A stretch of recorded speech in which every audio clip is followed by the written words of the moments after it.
मैंने अपना पहला अटेम्प्ट 2 महीने की तैयारी में दिया। शुरुआत में तो मैं थोड़ा डर सी गई थी कि मैं तो बहुत कम तैयारी के साथ ये एग्ज़ाम दे रही हूँ, पता नहीं क्लियर होगा या नहीं होगा। मुझे हमेशा से ऐसा लगता था कि इंटरव्यू के अंदर मेरे नंबर बहुत अच्छे आएंगे। इंटरव्यू में मेरे नंबर बहुत कम थे, सिर्फ 151 नंबर। और उस चीज़ को मुझे थोड़ा सा शॉक लगा। जब भी आपको ऐसा लगे कि मेरी तैयारी बहुत अच्छी नहीं जा रही तो मैं किससे पूछूंगी कि मेरे को क्या करना चाहिए, क्या मुझे और पढ़ना चाहिए या मुझे और टेस्ट पेपर करने चाहिए। आपकी शर्ट में कितने बटन हैं, आप कितनी सीढ़ियाँ चढ़कर आए हैं, या अंडा आया या मुर्गी आई पहले। अगर आपको ये सारे सवाल लगता है कि यूपीएससी के इंटरव्यूज़ में ऐसे सवाल पूछे जाते हैं तो शायद नहीं। हो सकता है कि किसी पैनल ने ये देखा हो कि कैंडिडेट ने जब सारे जवाब दे दिए तो एक सेल्फ अवेयरनेस या उस व्यक्ति की प्रेजेंस ऑफ माइंड को चेक करने के लिए हो सकता है कुछ ऐसे अटपटे सवाल पूछे गए हों, लेकिन आम इंटरव्यूज़ में ऐसा नहीं होता। तो आज मैं अपनी लाइफ जर्नी के साथ साथ 2-3 मुद्दे एड्रेस करना चाहूँगी। पहला कि जो इंटरव्यू बोर्ड है वो क्या देखता है एक कैंडिडेट के अंदर, और दूसरा कि बहुत सारे जो कैंडिडेट्स होते हैं उन्हें स्ट्रगल्स बहुत बड़ी लगने लगती है। उन्हें ऐसा लगने लगता है कि यूपीएससी की तैयारी के अंदर वो बहुत स्ट्रगल कर रहे हैं, बहुत सारे चैलेंजेस आ रहे हैं। किस तरीके से उनको बदला जाए, उन चैलेंजेस को अपॉर्चुनिटी में बदला जाए, उस तरीके के बारे में मैं बात करूंगी। नमस्कार दोस्तों, मेरा नाम है डॉक्टर तनु जैन। मैं AFHQ बैच 2015 से हूँ, armed forces headquarter civil services. So मेरी कहानी शुरू होती है जब दिल्ली 6 के सदर बाज़ार के इलाके, बहुत ही भीड़ भाड़ वाले इलाके के अंदर मेरा जन्म होता है, एक जैन मिडिल क्लास फैमिली में। और वहाँ पर जैसे कि फैमिलीज़ में होता है कि पढ़ाई पर मेरा तो बहुत ज़्यादा ध्यान नहीं था। अक्सर खेल कूद और बाकी एक्स्ट्रा करिकुलर एक्टिविटीज़ के अंदर ही मेरा ज़्यादातर ध्यान रहता था।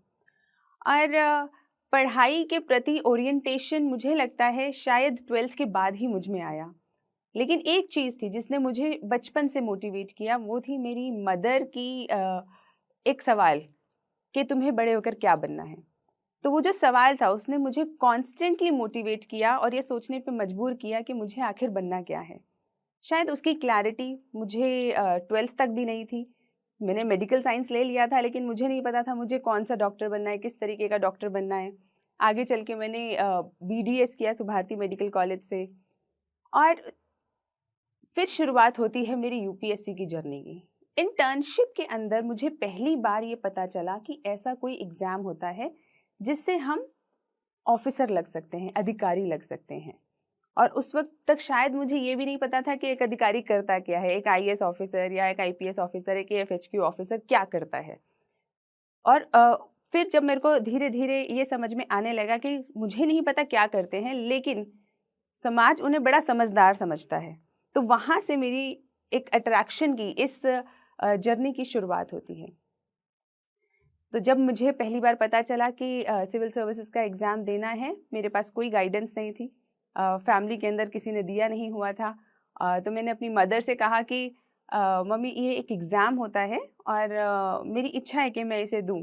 तो जैसा कि हम हमेशा करते थे, मेडिकल के समय में भी किया था, तो मैं और मेरी मम्मी नई सड़क, एक जहाँ पे बहुत सारी किताबें मिला करती हैं, हम नई सड़क चले गए और वहाँ जाके सबसे पहले जो हमने काम किया वो किया, वहाँ से यूपीएससी की 2-4 किताबें खरीद ली। और वो शायद सबसे ज़्यादा अनयूज़फुल किताबें थी, लेकिन हमने खरीद ली और उसी से मैंने अपनी तैयारी शुरू करी। फिर जैसे कहते जहाँ चाह होती है वहाँ राह होती है, दोस्त मिलते गए, कारवां बनता गया, नए नए लोग, नए नए फ्रेंड्स मिले जिन्होंने मुझे धीरे धीरे करके गाइड किया, और मैंने अपना पहला अटेम्प्ट 2 महीने की तैयारी में दिया। तो जब मैं अपने कई दोस्तों से मिलती थी तो वो अक्सर मुझे बताया करते थे कि नहीं, 2 साल की तैयारी लगती है यूपीएससी का प्रीलिम्स क्लियर करने में। पहले आप GS की कोचिंग करेंगे, फिर आप पूरा साल कोचिंग करेंगे, उसके बाद आप तैयारी करेंगे, सेल्फ स्टडी करेंगे, और फिर जाके आप कहीं प्रीलिम्स का एग्ज़ाम देंगे, तब आप क्लियर कर पाएंगे। तो शुरुआत में तो मैं थोड़ा डर सी गई थी कि मैं तो बहुत कम तैयारी के साथ ये एग्ज़ाम दे रही हूँ, पता नहीं क्लियर होगा या नहीं होगा। लेकिन मैंने सोचा बहुत सारे अटेम्प्ट हैं, चलो दे देते हैं, एक अटेम्प्ट तो देते हैं। और मैंने बहुत जी तोड़ तैयारी करी और 2 महीने के अंदर ही मेरा प्रीलिम्स क्लियर हो गया। ये मैं आपको इसलिए बता रही हूँ क्योंकि बहुत बार अक्सर बच्चे इस कॉन्फिडेंस को लूज़ कर जाते हैं कि दुनिया क्या कह रही है।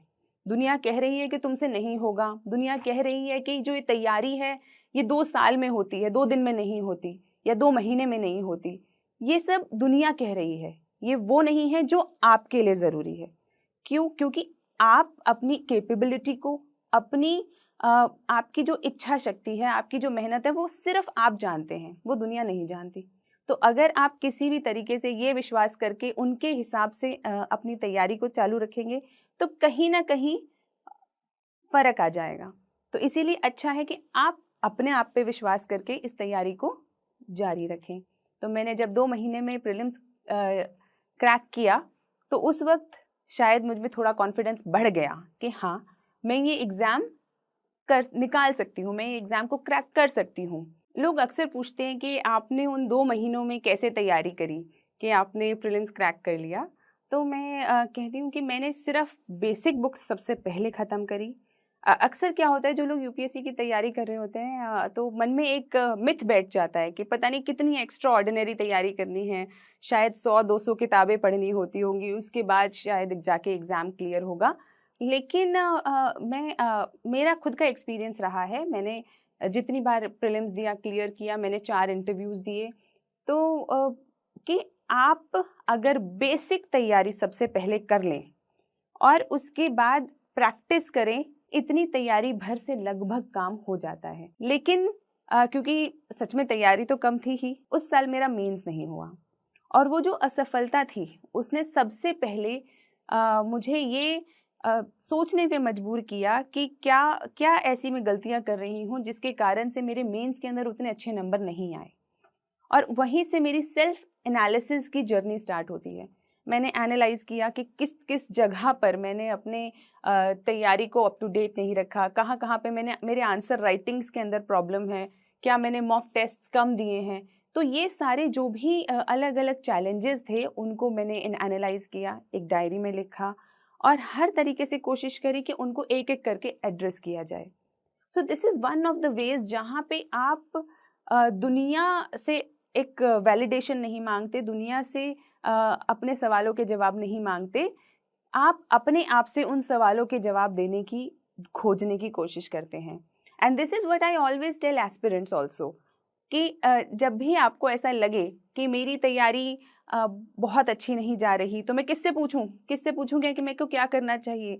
क्या मुझे और पढ़ना चाहिए या मुझे और टेस्ट पेपर करने चाहिए? ठीक है, जो सामने वाला व्यक्ति है आपको थोड़ा-सा गाइड कर सकता है, लेकिन दिल की सच्चाई से अगर आप पूछेंगे, अपने आप से अगर आप पूछेंगे तो हमें हम सबको पता होता है कि हमारी तैयारी किस लेवल की है। क्या हमने पढ़ाई ईमानदारी से नहीं करी है या हम सिर्फ दूसरों को दिखाने के लिए पढ़ाई कर रहे हैं या हम पढ़ाई तो कर रहे हैं लेकिन क्या हम अपने सेल्फ इवैल्यूएशन पे, सेल्फ एनालिसिस पे उतना ध्यान दे रहे हैं या नहीं दे रहे हैं। तो ये सब हमारे मन को, हमारी अंतरात्मा को पता होता है।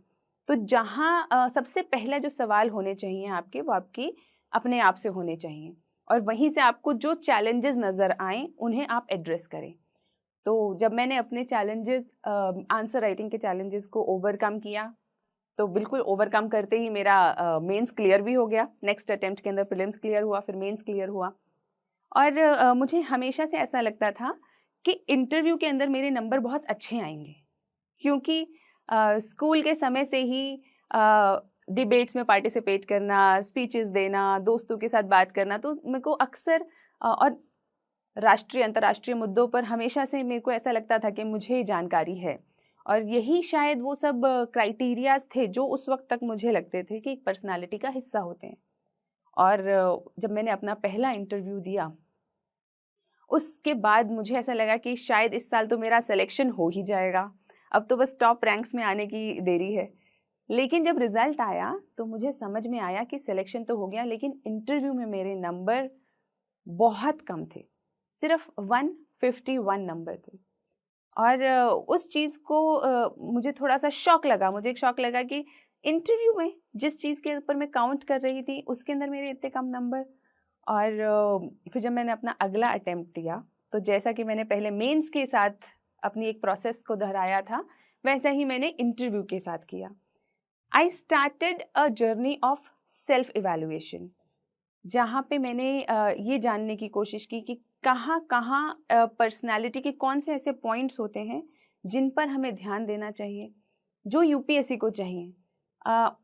और इसके लिए सबसे अच्छा तरीका है कि जिस किसी ऑफिसर को आप आइडलाइज करते हैं, जिस किसी बड़े अधिकारी को आप देखते हैं, आप ये देखें कि उनकी पर्सनैलिटी कैसी है, वो किस तरीके से बात करते हैं। तो वो जो बात करने का तरीका है, वो जो पर्सनैलिटी है, वो आपके लिए गाइडेंस बन सकती है। मैंने तो वहीं से गाइडेंस ली। तो जब मैंने ये महसूस किया कि जो इंटरव्यू के पर्सपेक्टिव में एक स्थिरता चाहिए, एक काम पर्सनालिटी चाहिए, वो आपको धीरे धीरे गेन करनी चाहिए। क्योंकि हमें गली में अंकल आंटी जैसे बात नहीं करनी कि कुछ भी बिना किसी फैक्ट्स के, बिना किसी रीज़न के, बिना किसी एनालिसिस के अगर हम बात करते हैं तो वो कैसी बात हो जाती है, वो एक गली की बात हो जाती है, जैसे हम गलियों में बात करते हैं, किसी दोस्त से बात करते हैं। लेकिन जब आप एक अधिकारी बनने के विषय में सोच रहे हैं, जब आपको उसके लिए जज किया जा रहा है, तो आपको जो बात करनी है वो फैक्ट्स के साथ, रीजंस के साथ, आर्ग्यूमेंट्स के साथ सपोर्टेड होनी चाहिए। मेरी कहानी का जो हिस्सा रह गया था कि जब मेरे नंबर कम आए, मैंने इनर ट्रांसफॉर्मेशन किया, बहुत सारा एनालिसिस किया, और उसके अंदर मेरी मदद करी मेरे फ्रेंड, गाइड एंड फिलोसोफर, जो मेरे अजीज़ दोस्त, जो अब मेरे हस्बैंड भी हैं, वात्सल्य कुमार। और हम दोनों ने बहुत काम किया इस पे। और उसके बाद जब मैंने इंटरव्यू दिया तो मेरे 200 नंबर आए, and that was something which actually helped me to understand कि रुकावटें चाहे कितनी भी हों और आपके अंदर कितनी भी कमियां हों, लेकिन अगर आप उन्हें इम्प्रूव करना चाहते हैं, आप आगे बढ़ना चाहते हैं, तो आप वो कर सकते हैं। मोटिवेशन कैसे बनाए रखें, ये एक बहुत बड़ा सवाल कैंडिडेट्स करते हैं कि हम मोटिवेशन कैसे बनाए रखें। मुझे ऐसा लगता है कि जो काम आप करना चाहते हैं उसके लिए आपको ना तो कोई मोटिवेट कर सकता है, ना ही आपको किसी मोटिवेशन की ज़रूरत है। अगर मैं आज यहाँ आना चाहती थी तो मैं आई, मैंने कैसे समय निकाला, किस तरीके से चीज़ें हैंडल करी, ये इसके लिए मुझे किसी को कहना नहीं पड़ा। तो इसी तरीके से अगर आपको सिविल सर्विसेज की तैयारी करनी है, आपको नीट की तैयारी करनी है, आईआईटी की तैयारी करनी है, आपको किसी जॉब इंटरव्यू के लिए जाना है, अगर आपको वो करना है तो उसके लिए आपको कोई मोटिवेट नहीं कर सकता। That has to be your internal motivation, क्योंकि वो आपको करना है। उसके लिए आप क्या स्ट्रगल करेंगे, क्या रात की नींद को सैक्रिफाइस करेंगे, क्या आप मेहनत करेंगे, किस तरीके से आप करेंगे, that has to be your own challenge. ये आपकी ज़िंदगी का अपना चैलेंज है, जिसका जवाब आपको खुद ढूंढना है। कोई और इसका जवाब आपको नहीं दे सकता। रुकावटें तो जीवन में बहुत आएंगी, डर भी लगेगा, निराशा भी होगी, पर यही जीवन का रास्ता है। ये परेशानियां सिर्फ पड़ाव हैं। इन बाधाओं के आगे अगर थक गए, झुक गए या रुक गए तो सिर्फ बातें रह जाएंगी कि ये कर लेते तो यह हो जाता, वो कर लेते तो वो बन जाते। लेकिन अगर सच में कुछ बनना है तो हिम्मत तो दिखानी होगी, हिम्मत तो दिखानी होगी। Thank you. उन्होंने मेरा CV लिया और मेरे हाथ पे ही रख दिया। बोला तुम यूपी वाले आ क्यों जाते हो जब तुम्हें बोलना ही नहीं आता।